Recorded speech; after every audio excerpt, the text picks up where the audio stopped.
You're running away. You know that, right? You think that if you close the doors, burn the bridges, lock yourself in this bubble you're building, you'll finally find peace. Wrong. You won't find peace. You'll find echo. And echo doesn't heal anything. Echo just amplifies what's already screaming inside you. Loneliness isn't medicine. Loneliness is anesthesia.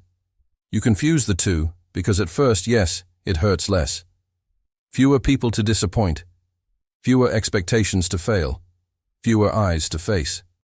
But tell me something. Since when has running from pain taught you anything useful? Since when has avoiding discomfort made you grow even an inch? You don't need fewer people. You need the right people. And to find the right people, you're going to have to risk finding the wrong ones again. You're going to have to make mistakes. You're going to have to trust and get disappointed a few more times. Because that's how it works. There's no shortcut.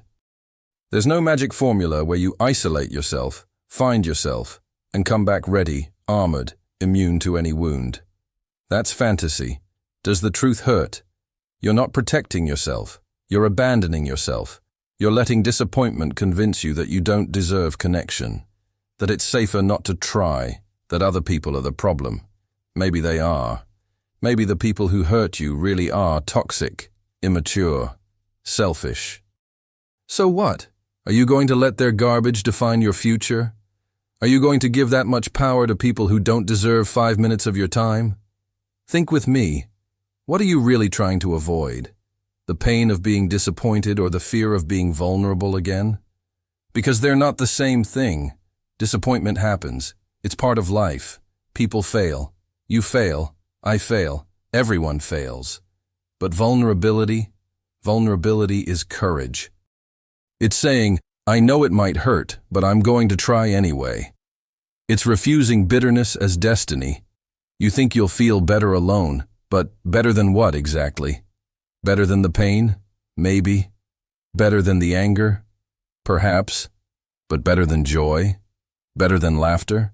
Better than that hug that catches you by surprise on a bad day? Better than the conversation that makes you lose track of time? You're trading the possibility of all that for the certainty of nothing. And calling it a smart choice. It's not intelligence. It's fear. And it's okay to be afraid. But don't pretend it's wisdom. You know what the irony is? The loneliness you're romanticizing right now won't spare you from anything. It'll give you time, lots of time. Time to ruminate, to grow bitter, to build walls so high that when you finally want to get out, you won't know how anymore. The people who hurt you will move on with their lives. And you? You'll be trapped in a prison you built yourself, thinking it's freedom. Want to know what happens when you truly isolate yourself? You start believing your own excuses. You start thinking you're strong when really you're just hardened. You start confusing independence with disconnection. And one day you wake up and realize you're lonely not by choice, but by habit.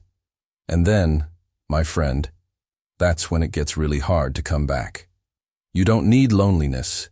You need boundaries. You need to learn to say no, to choose better, to not accept emotional crumbs from people who don't value you. But that's different from closing the door on everyone. Very different. So I'm going to ask you a question, and I want you to answer honestly. Are you pulling away to heal, or to avoid facing the possibility of healing and still getting hurt again? Because if it's the second option, you're not protecting yourself. You're giving up. And you didn't come this far to give up. Listen. I know it hurts. I know you're tired. I know it seems easier to disconnect, pull away, pretend you don't need anyone. But you're not an island. You're human. And humans are made to connect. Not perfectly, not without risks. But that's what keeps us alive. That's what gives meaning. So get up. Wipe your face. You've been broken before and you survived. You'll survive again if you have to. But this time, don't run. This time you choose differently.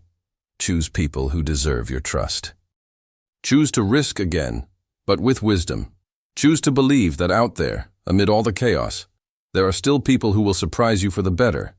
And most importantly, choose to believe you deserve to find them. Because you really do.